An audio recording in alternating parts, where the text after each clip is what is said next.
আসসালামু আলাইকুম এভরিওয়ান, আপনারা সবাই কেমন আছেন? আশা করি ভালো আছেন। আমরাও আল্লাহর রহমতে ভালো আছি। আজকে আমি আপনাদের সঙ্গে শেয়ার করতে চলেছি মটরশুঁটির কচুরি, যেটা শীতকালে আমরা বাঙালিরা প্রচণ্ড ভালোবাসি খেতে।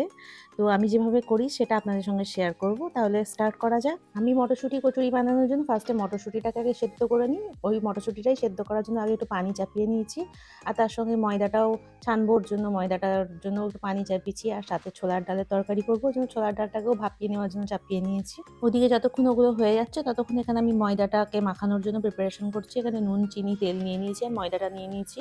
এখানে আমি ৩ কাপ ময়দা নেবো, কেন কি আমরা ৫ জন ছিলাম। সবাই ছিল আজকে ঘরে আল্লাহর রহমতে। তো একটু বেশি করেই বানাচ্ছি। আমি ব্রেকফাস্টে বানিয়েছি, আপনারা যখন খুশি বানাতে পারেন, ডিনারেও বানাতে পারেন, খুবই মজা লাগে খেতে। এবার আমি ময়দাটা মাখানোর জন্য স্বাদ মতো নুন নিয়ে নিয়েছি, আপনারা নিজেদের টেস্ট মতন নেবেন। আর এখানে সামান্য চিনি দিয়েছি, চিনি যদি খেতে না চান স্কিপ করতে পারেন, নো প্রবলেম। আর দিয়ে দিয়েছি রিফাইন্ড অয়েল ২ থেকে ৩ টেবিল স্পুন মতন। এখানে লুচির মতনই ময়ানটা হবে, কিন্তু এখানে রিফাইন্ড তেলটা একটু বেশি দিতে হয়, কেন কি তাহলে একটু খাস্তা হয় খেতে। আর আমি ময়দা সবসময় মাখি গরম পানি দিয়ে, হালকা গরম পানি দিয়ে। এখানে পানিটা একটু বেশি গরম হয়ে গেছিলো, ওর সঙ্গে আমি একটু মিলিয়ে নিয়েছিলাম পানি অবশ্য। তো এখানে পানিটা রাখার পর আমি এখানে দেখলাম যে মটরশুঁটির যে পানিটা চাপিয়েছিলাম ওটা ফুটে গেছে, তার জন্য এখানে মটরশুঁটিটা সবটাই দিয়ে দিলাম। আমি 1/2 কিলো মতন মটরশুঁটি নিয়েছিলাম, যেটা কাপে মেজার করলে ২ কাপ আর সামান্য হচ্ছিল, একদম এইটুকুনি।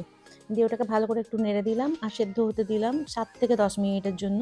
মটরশুঁটিটা যতক্ষণ সেদ্ধ হচ্ছে ততক্ষণ আমি এখানে ময়দার ময়ানটা দিয়ে নিচ্ছি। ময়দার ময়ানটা একটু ভালো করে দিতে হবে, তাহলে কচুরিগুলো খুব খাস্তা হবে। আর ময়দার ময়ান ভালো হয়েছে কিনা সেটা বোঝার জন্য আমি ময়দাটা হাতে করে ভালো করে টিপে ধরলে মুঠো বেঁধে যাবে। আর ছেড়ে দিলেই ময়দাগুলো ঝরে পড়ে যাবে। তখন বুঝবেন যে ময়দার ময়ানটা খুব ভালো করে করা হয়ে গেছে। তারপর এখানে আমি গরম পানিটা অল্প, অল্প করে ঢেলে, ঢেলে মাখিয়ে নিচ্ছি ময়দাটাকে। একবারে এক গাদা পানি ঢেলে দেবেন না, তাহলে আর কি নরম হয়ে যাবার চান্স থাকে। এখানে ভালো করে মাখানো হয়ে গেছে আমার। একটু নিচে তেল দিয়ে আমি ময়দাটাকে কিছুক্ষণ রেস্টে রেখে দিয়েছিলাম, ২০ মিনিটের মতন। আচ্ছা, আপনাদের মধ্যে যারা আমার মটরশুঁটির কচুরির এই রেসিপিটা দেখছেন তারা পুরো রেসিপিটা প্লিজ দয়া করে দেখবেন, স্কিপ না করে। আর যদি ভালো লাগে তাহলে অবশ্যই একবার ঘরে ট্রাই করবেন। ট্রাই করে যদি ভালো লাগে খেতে তাহলে আমাকে কমেন্ট বক্সে জানাতে ভুলবেন না কেমন হয়েছিল। এবার ৮-৯ মিনিট মতন হয়ে গেছে। আমি এখানে চেক করতে এসেছি যে মটরশুঁটিটা সেদ্ধ হয়ে গেছে কিনা। খুব পারফেক্টলি সুন্দর সেদ্ধ হয়ে গেছে। এবার আমি এটাকে একটা ঝুড়িতে ছেঁকে নিয়েছি। ছেঁকে নিয়ে এটাকে এবার পেস্ট করে নেবো। হালকা একটু ঠান্ডা করেছিলাম, মানে খুব ঠান্ডাও হয়নি, মোটামুটি গরমই ছিল বলতে গেলে। আমি একটু তাড়াহুড়োতে ছিলাম, ওর জন্য মানে গরমে পেস্ট করে নিয়েছি। আপনারা প্লিজ একটু ঠান্ডা করার পরেই পেস্টটা করবেন। তারপর ২ টো কাঁচা লঙ্কা দিয়ে দিলাম, একটু নুন, একটু চিনি দিয়েছিলাম। নুন চিনিটা নিজের স্বাদ মতন দেবেন, আর যদি চিনি না দিতে চান তাহলে স্কিপ করতে পারেন, কিন্তু চিনিটা দিলে টেস্টটা খুব সুন্দর একটা মিষ্টি, মিষ্টি হালকা সুন্দর কচুরির যে টেস্ট হয় ওটা আসে। তো এখানে আমার মটরশুঁটিটাকে পেস্ট করা হয়ে গেছে। এই যে একদম এরকম স্মুথলি পেস্ট করবেন, তা নাহলে যদি গোটা, গোটা রয়ে যায় তাহলে মটরশুঁটির কচুরিটা যখন আপনি বেলবেন না, তখন ওটা মানে ফুটো হয়ে যাবার চান্স আছে। এরপর আমি মটরশুঁটির পুরটাকে রান্না করার জন্য একটা ফ্রাই প্যান নিয়ে নিয়েছি। আর ওতে ৩ থেকে ৪ টেবিল স্পুন মতন সাদা তেল দিয়ে দিলাম, যেটাকে রিফাইন্ড অয়েল বলি আমরা। তারপরে ওতে আমি দিলাম 1 টিস্পুন মতন কালো জিরে আর 1/2 টিস্পুন মতন হিং। দিয়ে এটাকে হালকা একটু নেড়েচেড়ে নেবো। নেড়েচেড়ে আমি গ্যাসটাকে আঁচটা কম করে রেখেছি। আর এখানে একটু মশলা বানাচ্ছি। ১ চামচ মতন আদা পেস্ট নিয়েছি, 1/2 চামচ মতন জিরে গুঁড়ো আর 1/2 চামচ ধনে গুঁড়ো। আর অল্প একটু পানি দিয়ে এটাকে মশলাটাকে গুলে নিলাম। মশলাটা গোলা হয়ে গেলে ফ্রাই প্যানেতে যে হিং আর কালো জিরের আমি এটা করে রেখেছিলাম ওর মধ্যেই মশলাটাকেও অ্যাড করে নেবো। ততক্ষণ অবধি মশলাটা কষবো যতক্ষণ না পুরো মশলাটাতেই তেল ছেড়ে যাচ্ছে। এবার এটার জন্য বেশিক্ষণ টাইম লাগে না, ১.৫ থেকে ২ মিনিটই টাইম লাগে। তারপর আমি যে মটরশুঁটিটাকে পেস্ট করে রেখেছিলাম সেটা সমস্ত ভালো করে ঢেলে নিয়ে মিলিয়ে দিলাম। আর এটা কন্টিনিউয়াসলি নাড়তে হবে মটরশুঁটিটা ঢেলে দেওয়ার পর, কেন কি তা নাহলে ফ্রাই প্যানে লেগে যাওয়ার চান্স থাকবে। নাড়তে, নাড়তে যখন দেখবেন এটা একদম মানে চামচের সঙ্গে উঠে চলে আসছে কিংবা ফ্রাই প্যানের তলাটা ছেড়ে দিয়েছে, তখন বুঝবেন যে মটরশুঁটির কচুরির পুরটা রেডি হয়ে গেছে। এই যে এটা দেখুন কেমন অটোমেটিক উঠে চলে আসছে। তো এখানে আমি একটু হালকা হাতে করে নিয়ে দেখে নিলাম হাতেতেও চিটে লেগে যাচ্ছে না, তখন বুঝে গেলাম যে এটা কমপ্লিট হয়ে গেছে। তো এটাকে নামিয়ে নিয়ে ঠান্ডা করতে রেখে দিয়েছিলাম একপাশে। বেশিক্ষণ লাগেনি ঠান্ডা হতে, কেন কি আমি এখানে পাখাটা চালিয়ে দিয়ে নিজে সরে গেছিলাম। তা নাহলে একটু দেরি হয়ে যেত আর কি।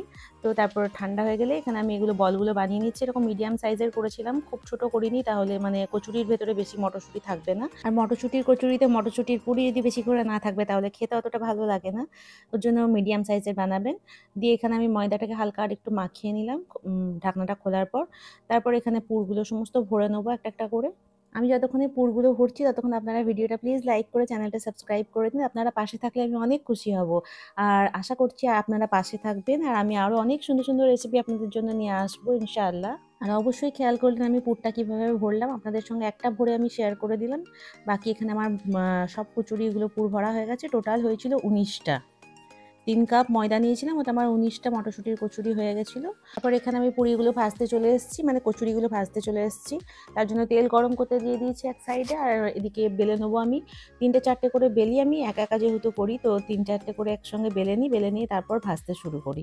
যে কোনো জিনিসে যাতেই পুর ভরা থাকে, তাতে আলুর পরোটা হোক, ফুলকপির পরোটা, মূলোর পরোটা, মটরশুঁটির কচুরি যাই হোক, বেলার সময় একটু সাবধানে বেলবেন। তা না হলে মানে পুরটা বেরিয়ে যাবার চান্স থাকে, আর ফেটে গেলে ভেতরে তেল ঢুকে যাবে। তো আপনাদের সঙ্গে কথা বলতে বলতে আমার এখানে 4টে বেলাও হয়ে গেছে, আর আমার তেলটা প্রচণ্ড গরম হয়ে গেছিলো। ওই জন্য ফার্স্টেটা যখন ছেড়েছিলাম, তো ছাড়ার সাথে সাথে একদম ব্রাউন কালার হয়ে গেছিলো। তো তেলটা কতটা গরম হচ্ছে অবশ্যই একটু খেয়াল রাখবেন। তারপর সেকেন্ড ডেটা যখন ছেড়েছিলাম ততক্ষণ তেলের টেম্পারেচার ঠিক হয়ে গেছিলো। তো সেকেন্ড ডের কালারটা খুব সুন্দর এসেছিলো। এরকমভাবে সবকটাই আমার খুব সুন্দর, প্রত্যেকটা ভালো করে ফুলেছিল, প্রত্যেকটা খুব সুন্দর হয়েছিল। তাহলে আমি যেভাবে রেসিপিটা বানালাম সেইভাবে বানিয়ে একবার হলেও ট্রাই করে দেখবেন। যদি ভালো লাগে তাহলে আমাকে কমেন্ট বক্সে অবশ্যই জানাবেন। তো এই শীতে আপনারাও মটরশুঁটির কচুরি বানান, ফ্যামিলির সঙ্গে এনজয় করুন, খান। আর আমার ফ্যামিলি তো খুব এনজয় করেছিল। এখানে বাচ্চাদের ভিডিওটা আমি একটুখানি নিয়েছিলাম, কত খুশি হচ্ছে সবাই। যাই হোক, ছোলা ডালের রেসিপিটা তো আপনাদের সঙ্গে শেয়ার করা হয়নি, পরে কখন আবার শেয়ার করব। এর সঙ্গে আলুর দমও খুব ভালো লাগে। তো এখানে আমিও খাচ্ছি। আজকের ভিডিওটা আমি এখানেই শেষ করলাম। ভালো থাকবেন, সুস্থ থাকবেন, আমাদের জন্য দোয়া করবেন। টেক কেয়ার, বাই বাই, আল্লাহ হাফিজ।